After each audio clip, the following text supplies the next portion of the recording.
again, another week, Yes, another sir. day, another dollar, man. Glad that y'all came back to rock with us. Again, my name is Jacques Wright. Adrian Peace. And this is the Nice Guys Podcast. So today, I wanted to talk about supervillains. Supervillains, okay. Yeah. The reason Villainy. why, oh yeah, I love villains, bro. They make the story what it is.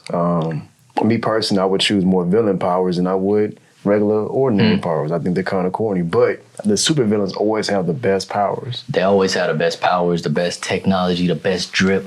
But then they still get their Yeah. some kind of way. So that, to me, I think that's amazing. But I mean, obviously, I think that's fantasy. But I will say my favorite supervillain would have to be by far Bison.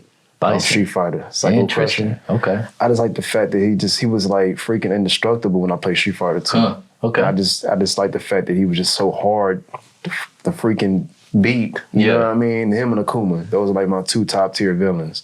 And I like Akuma just because of the fact that he's kind of like what Ryu could have been if he had took a more of a darker edge in regards to his journey, in regards to his abilities. So I don't know. Those are my top two villains, man. But I brought that up because I just feel like a villain makes the story. Absolutely. I mean, I'm wearing one of my top two right here. I had to go ahead and throw on the Joker. You know what I mean? You know what I'm saying? The Joker is a phenomenal villain, multi-layered. There's so many different stories, but I couldn't even really pick a favorite between all of the ones that we've gotten just in the cinematic world alone. But you know, it's a character that I've grown up with for a long time, seen so many iterations of, and he's one of the villains who he's gonna take some dubs. Yeah. So I think that's real cool. And my second favorite would have to be, if not first favorite, would have to be Magneto. Because you know, again, just the layers. I feel like a good villain is always gonna have a lot of layers to him. It is, and I'm glad you said it because I was about to say the origin story behind him. Yeah. I like the fact that there's a depiction behind why they became a villain. It's people are not just born innately evil. It's the nature. Like they've been through enough things and turmoil, but everybody disregards that. Right. They look at it as, well, you should still choose to be good even though life has treated you so horribly. You know, and I feel like personally, I relate to some of those things because like life can, if you're too good, like some of those cats actually started off as decent individuals. Or were, you know, vulnerable in a lot of different senses or had vulnerabilities. And had a good heart, good intentions. Like you see Magneto, you mentioned him as well. The last installment, they had the X-Men series. He had a family. And his daughter was a mutant, but they ended up killing his wife and his daughter.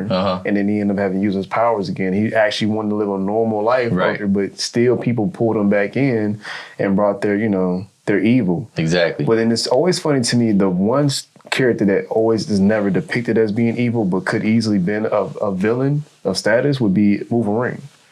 Like, he could have easily taken that route. So he's like, to me, he's that one off that's very obscure and very peculiar because they basically took his body and weaponized him when he could have easily used his powers to heal in order to heal the world. Right. So it's like, even that, and then even after that took place, he still chose to be a hero. You know, but he easily could have been Weapon X. And absolutely went on a killing spree and easily destroyed a lot of folks. The adamantium steel next to your vibranium is like one of the most powerful steels in existence in the Marvel universe. So. Absolutely, and I mean, like you said, he's somebody who had everything taken from him, experimented on and all of that stuff. So I think there's a few stories like that that's really cool to look at. I always too look at like the distinction between the villain and the anti-hero. That's something that's real interesting because it's like, where is the line?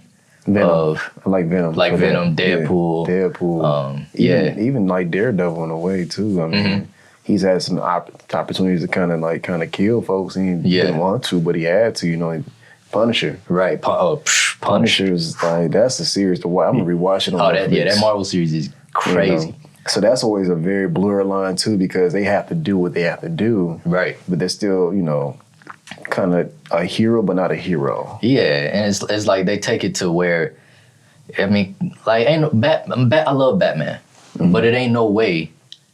Like Joker keep breaking out, bro. Like, at what point is enough? But I think they're needed. You know what I'm saying? I think the polarity is, we'll talk about duality, I think it's needed. I think you have to have a good villain or have a good superhero. Absolutely. It's like it's a balance, because there'd be no need to just be super and there's nobody that's not super. Yeah. Like when you look at Lex Luthor, like I like the fact that he's super intelligent. Yeah.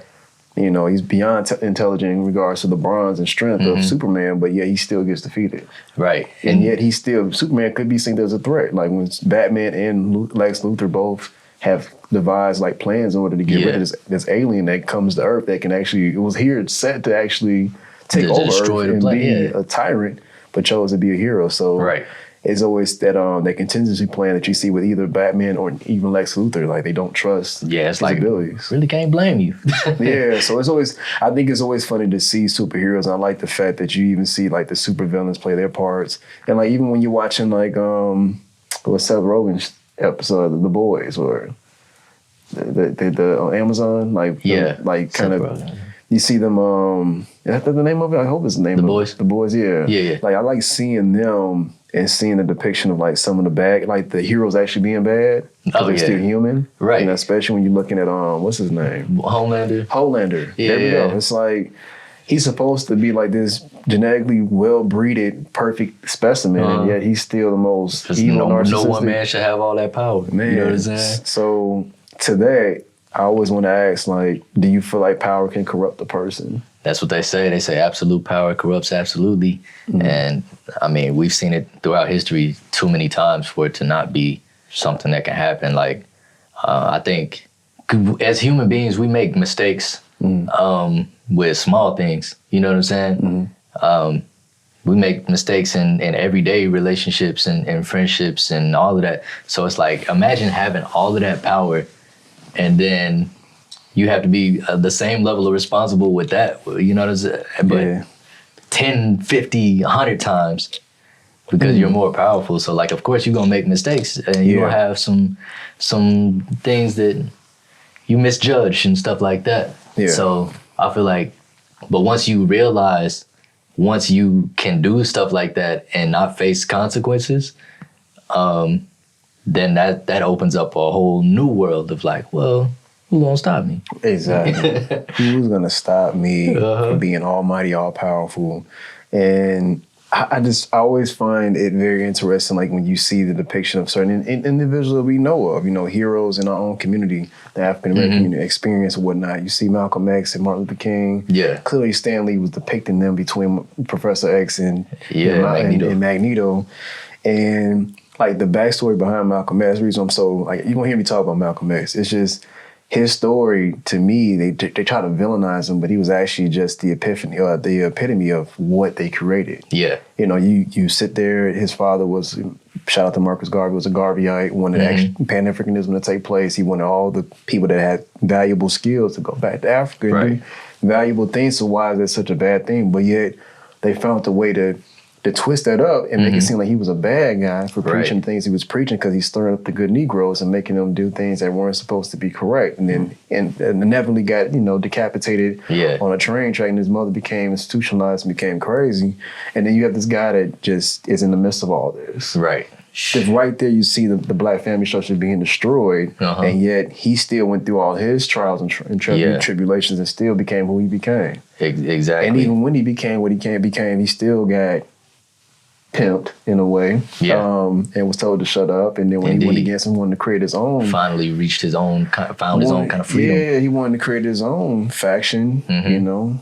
He was gotten rid of. It wasn't out in the streets. He was actually at an event. Yeah, that had different members there and things of that nature. And it's a lot of correlation and ties behind things. But then it's like, even when they said they researched Malcolm X, he had more of a I would say a sanctified lifestyle than that of Martin Luther King. That's what's been said, speculated. Right. That he did everything by the book at that point. Very, very devout, very, disciplined man. Yeah. For sure.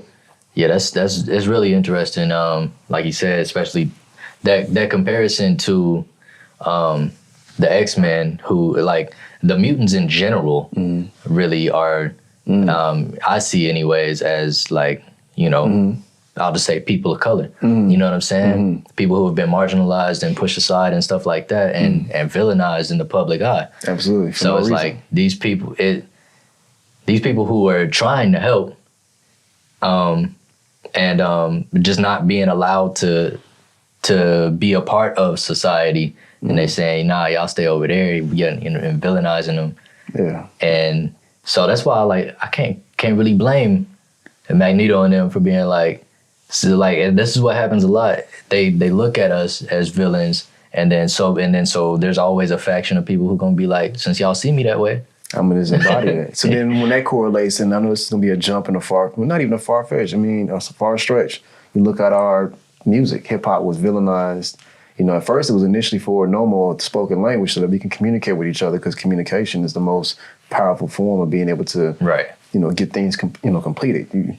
If you try to communicate without words, you have to do things physically or whatever. Yeah. But the words is very powerful. Right. So they found a way to control that and monetize the situation and then villainize it. Right. Look at situations like we were talking about before, nigga versus bitch. You know what I'm saying? Like, these words are negative connotations, but yet we're creating ownership for something that shouldn't have been owned in the first place. So things that we create that can be controlled have to be destroyed. And they're not destroyed, then they're controlled, manipulated, and perverted. And we saw that with what they tried to do with NWA and all of that. I mean, and they were just reporting what was going on in the community. So if there's such negativity in the music, that should symbolize that maybe something's going on in our community that should be recognized and should be reconciled and fixed, versus just seeing that as something that, oh, well, these people are just negative. But as my cousin, shout out to DCFS, said, somebody has to look bad for somebody to look good. Man. That's true. And then shout out to Aries Spears for saying the Jedi mind trick. Because somehow the spooks and the coons and the niggas became such villainous. I mean, we had no rights. So what are we really doing? You know, it only became that faction after slavery. You watch the 13th Amendment, you see that relationship got severed, and all of a sudden, we don't need you. Go back to Africa. You know what I mean? Right. So it's just very interesting seeing that, you know, if we embody the things that they want us to actually embody, then we become rewarded for it. And look at Sexy Red, oh, disgusting ass. That's a disgusting creature. If you ever hear this Sexy Red, you're disgusting. I am disgusted by you. You are a villainous creature. Yeah. By definition, by far. Indeed. You are corrupting the minds of many. I mean, even y'all get mad at me. I mean, Megan Thee Stallion is a sexy creature. Yeah, but she's still a negative creature. Yeah. This so shedding her skin connotation. I mean, a snake is a snake. That's true. So, you know what I mean? That's not a really good representation of yourself. It's like, not. I thought you was a stallion and became a snake. That's kind of weird. Right. I might be pulling a little bit, but you know, but I just feel like it's just interesting to see a villain. You know, I think it's interesting to understand a villain in their story.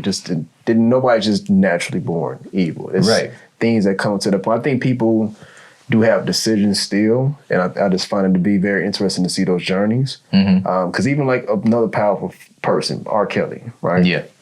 We're going to talk about that. You can throw them in front of you. I'm still a fan of R. Kelly. R. Kelly's music is an imprint in my mind. Yeah. You know, he was telling himself in plain sight. He was telling us all the clues. Yeah. He had a marriage certificate with it was a lot of things that was put out there, but yet, you know, because of his talent and his power, even the Boondocks depicted it. He'll be able to sing his way out of situations. Even now in prison, he's still having concerts. That is wild. He's still making money. He got a jump. He had an orange jumpsuit, all leathered out, nice and looking. He's still doing his thing. But he took, and I think it's the saddest thing because, of course, he went through what he went through as a child, and then he put that out there on other people, you know, but he was a victim himself, you know, and he made a choice. He could have used his power easily to sway the world, do a lot of things. I mean, I Believe I Can Fly. It's a very powerful song. That song's not going nowhere. Man. You know? And I think about that too, in the sense of, like I said, I love Batman, but as I've grown older and started to like analyze it more, I'm like, bro, he really a sucker. Because this man has all of the money in the DC universe. Like, one of the richest, if not the wealthiest person in the DC universe. Green Arrow, besides Oliver Queen. And Gotham City is a trash heap, bro. It's like, this is how you're choosing to help people, by like going to the slums and just beating niggas up. Like, Like I feel like there's more that we could be doing, like to put systems in place to where we don't get these villains. You know what I'm saying? Create programs to keep people from being impoverished, but yeah, it's almost systemic. Like you look at our own situation. Yeah, our communities are terrible, but if you had people at work doing things, being productive, searching and fulfilling their purpose, they have no time to be doing incriminating things. But yet, if you have a system that's above that says, well, no, we need you to continue this plantation or prison system, going, then of course we need to keep your mind manipulated. We need to keep you in this environment, this incubus of just bullshit that's not real, and get you to believe these things and these negative connotations about ourselves. Right. It's not true. Exactly. I mean, the aura, when you think about the aura, you know what I'm saying? When you think about that, it's hard not to think about it and be like, man, what if he had got help back, at an early age, whenever that happened, however old, 9 years old, he go to school one day. He had enablers more than he had help. Man. Yeah. I mean, but at the same time, he did have to take a responsibility for what he did. If he would have taken a responsibility for what he did, I would have more respect for him as a person. I still love his music, but as a person, he's a coward. Like, fight for my life. If you done wrong, admit and take accountability. Talk about that all the time. Accountability. When people talk about the devil, no, it's accountability. Human nature is what it is. Be accountable for what you do wrong. I ain't perfect. I've done plenty wrong. I'm pretty sure somebody has a problem with me right now. I can't care as much, but I know I did wrong. I acknowledge it. I'm sorry. So if I'm a villain in your story, that's let it be. But I apologize if I did something crazy. That's all I can say to that. You know what I mean? That's all you can do. Like we all have moments in our lives where we either consciously or unconsciously end up playing the villain role or just being assigned that, even though we kind of did nothing wrong. Yeah. So it's like Spider-Man. He lived long enough to be a hero to become infamous almost because of certain other individuals that fear his abilities. I mean, even still, I feel like that still ties into the mutant Marvel universe. Like you see these people that have these abilities that's unique and set aside, but yet people eventually find something wrong with you. Right. I always talk about this too. People that are religious buffs, my bad, but Jesus, they try to make him seem like he was a sorcerer. Right. For turning wine to water and feeding people. He doing miraculous, great things, and yet still they had to make things up. Like the criticisms that they had for the man was that he was hanging out with hoes and tax collectors. Because of Mary Magdalene, you know what I'm saying? He was up in there flipping tables because the Pharisees over there doing all this corrupt stuff in the temples. You know what I'm saying? The gambling, doing all types of wildness. So it's like I just find it always interesting that. There's always a villain in the story. Always. It's like you have, like I've become a villain for a lot of folks, and I'm cool with that. Like I really don't care. Like I can't control how you're gonna feel about me. All I can do is just do my best, and if that's not gonna be good enough, I'm sleeping good at night. I'm straight. Yeah. So I don't know, man. But I do find it to be very interesting that you can live long enough to become the villain. Like you can be a good person or a nice guy or kind-hearted individual, and eventually people will find something wrong with you. Yeah, I've had to get comfortable with being I've had to learn to be okay with being hated, because like I've come, unfortunately, personally, I think through no fault of my own and one of them, but in relationships, I've come out of it being looked at as the villain, as the bad guy, or being hated, like, oh, you did something wrong. But what did you do? Yeah. I'm always going back to that, but what did you do as well? Like, it's not one side of every story. Right. Nobody's a victim. I'm not a victim. Right. I did wrong. We had a human experience with each other. It didn't work out, but if I'm a villain in your story, then so be it. I still got love for you. Don't let me tell my side of the story. I hope you the best in life. That's all I absolutely do, and I hope you move forward, and it's all love. Right.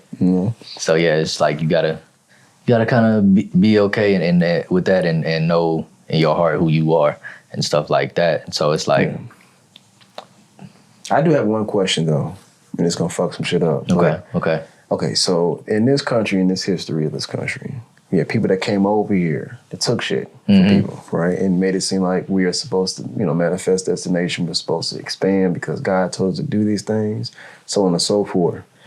Nobody created a prison for those individuals that enslaved, whipped beaten, stole, raped, all types of stuff, gave diseases intentionally, smallpox, dysentery, all types of wildness. Nobody created prisons for these niggas. Mm-hmm.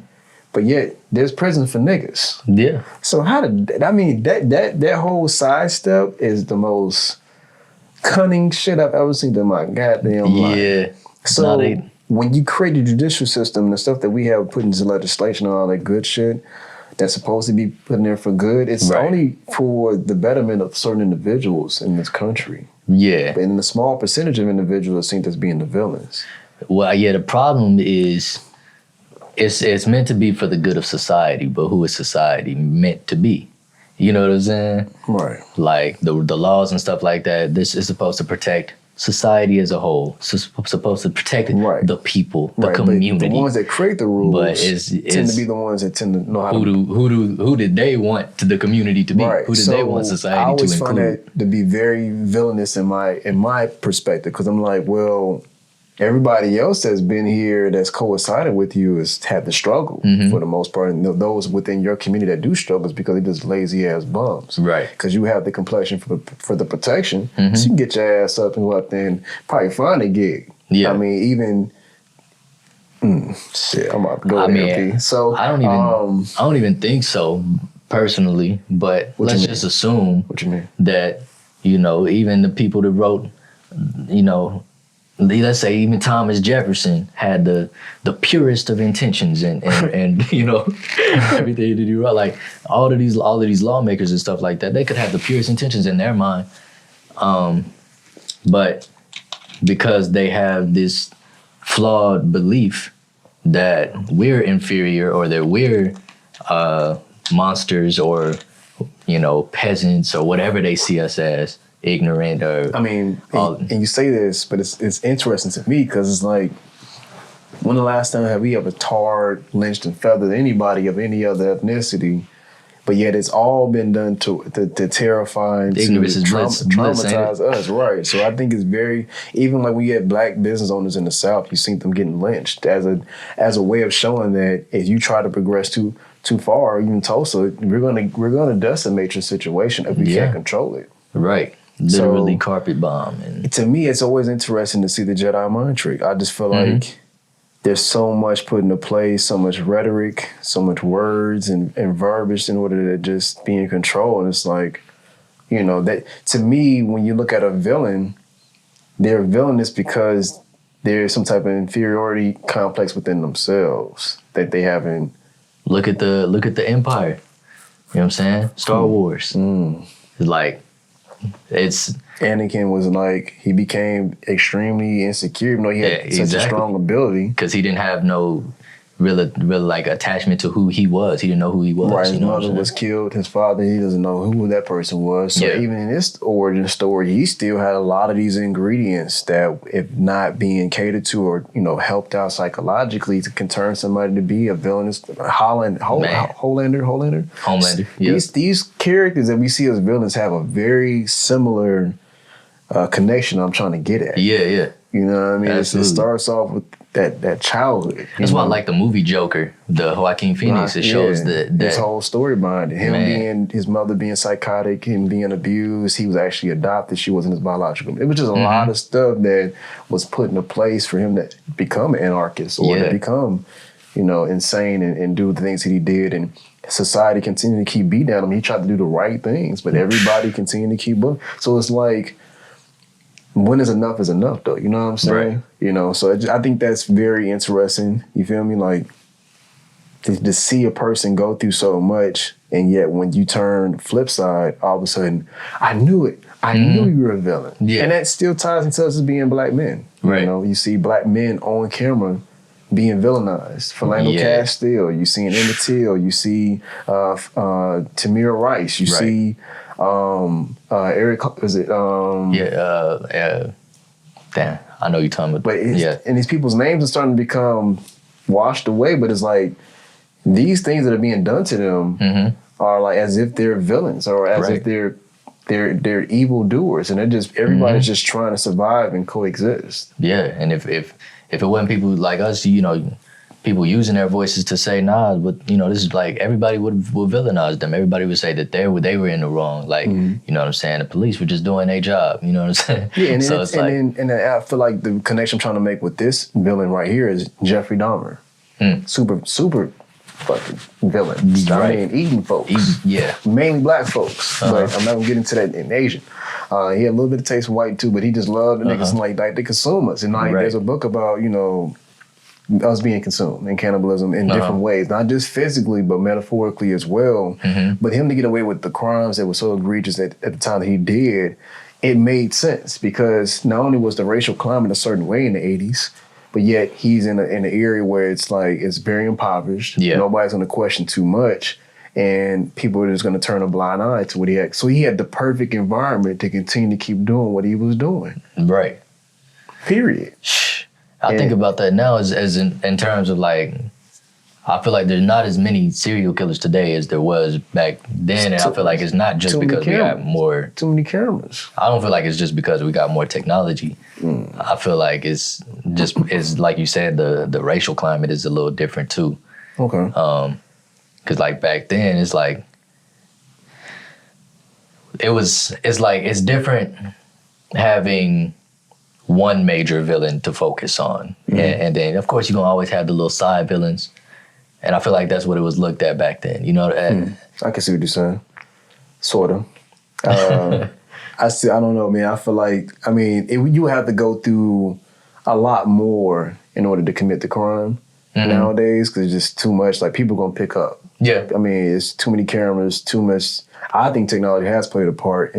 For sure. The Craigslist dude that was doing this thing, the Uber dude. There's people that still have their anomalies that still perform and do things of, heroic feats. But I feel like I feel personally that technology has played a part. Oh, it definitely has. And kind of minimizing those type of crimes. Because you're not just going to walk around. People can't even be celebrities nowadays without, being synced all the time. Before, you can get caught, but it's like everybody got a camera now. Yeah. You know what I mean? So it's like everybody's a photographer, you know what I'm saying, in a sense or whatever. So it kind of makes it a lot more harder to have that system to do what you want to do without it being caught up. Because even your phone has an IP address that's being tracked. So if you kidnap somebody, they still got their device on them for a certain period of time, they can still track you until you get rid of the device unless you're smart enough to figure out what that is. So you have to be more of a smart serial killer nowadays. You got to be or be in an area where it's extremely desolate, where nobody's around and there's no service. You know what I'm saying? Like you completely ostracized from,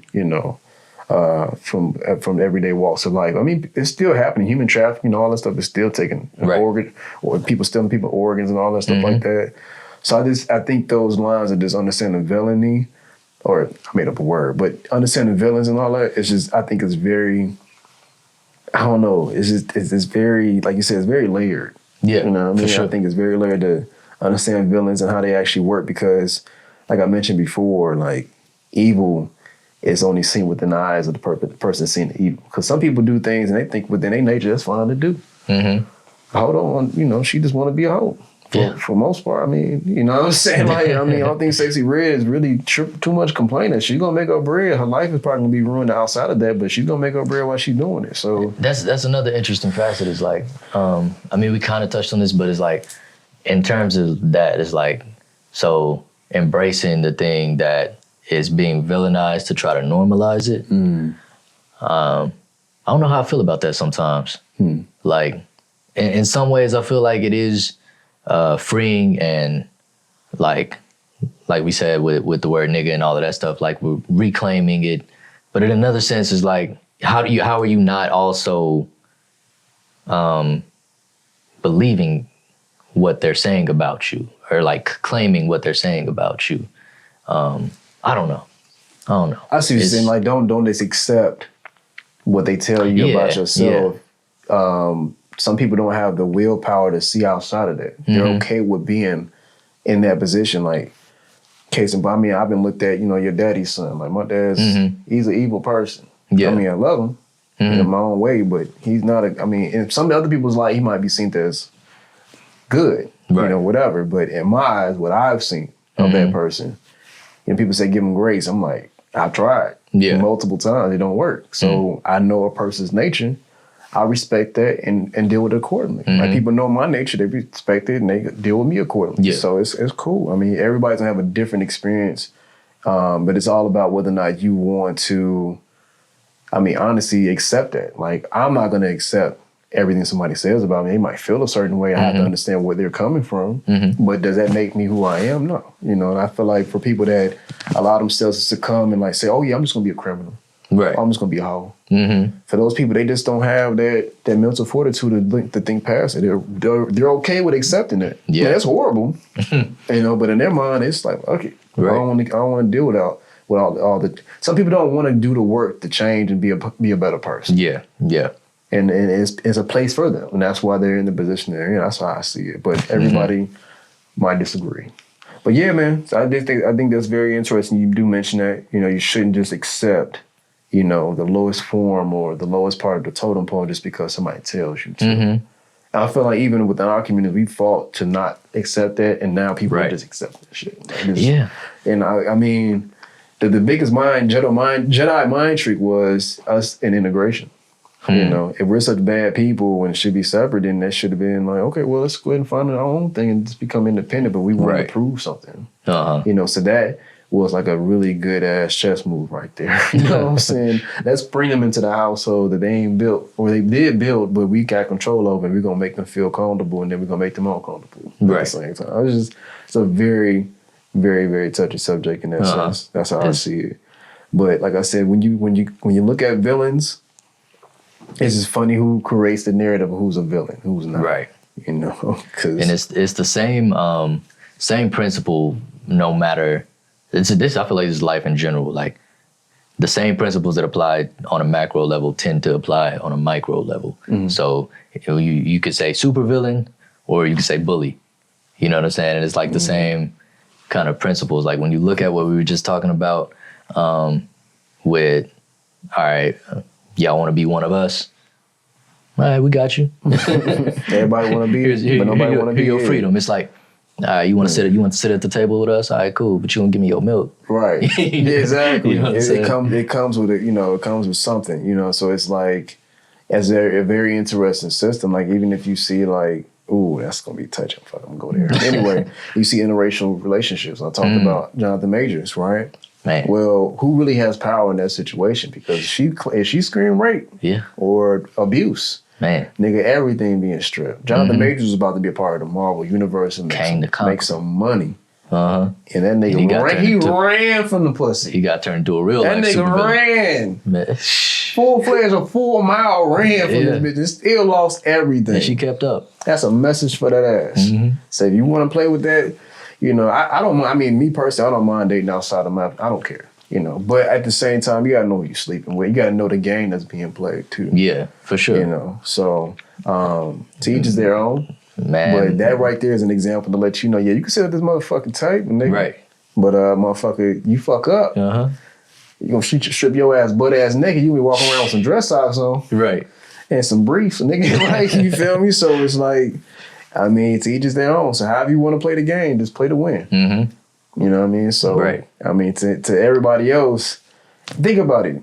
Him being a black male with a white woman is already extra. He has to be extra, extra docile, extra, extra corny, extra, extra simp to fit within that in a sense. Because, bro, you mess up and she smacked the shit at you, and then you like try to react and hit her by accident, boy. By accident, yeah. That's a wrap. You better be glad you alive. These police officers let something hot up in that ass. The pause. You feel me? So it's just like that's been some, you know, my grandma and you know, family that always said you gotta watch out for it. And it's like, you know what I'm saying? Like, you taking chances, baby. Do what you want to do, but now watch out. It's a fine line, goddamn. Yeah. She called it out, bro. Your ass going straight to jail. Ain't no questions. Either that or you gonna get everything taken from your ass. Right. Your ass gonna be out there butt naked. And New Jack City in that bitch. And it's tough because you can think like, they not that kind of person. You know what I'm saying? But you just never know what certain situations will bring out of certain people.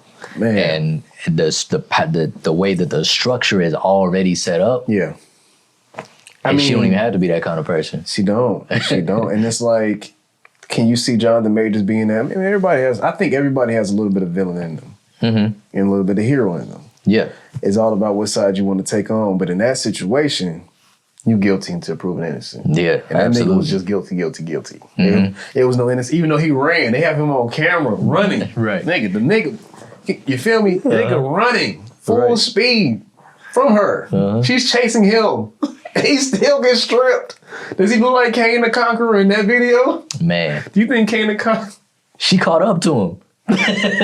She in heels. Message for that ass. You know, was play to win, goddamn. Shit. I don't know. Oh man. My God. That was phenomenal. I ain't never seen no shit like that before. But it's like, it's funny because you see those conversations with your family. Yeah. And you see this nigga on camera running, you like, see, told your ass. Right. Stop fucking with them lilies over there, boy. No snow bunnies. You see who he went and got.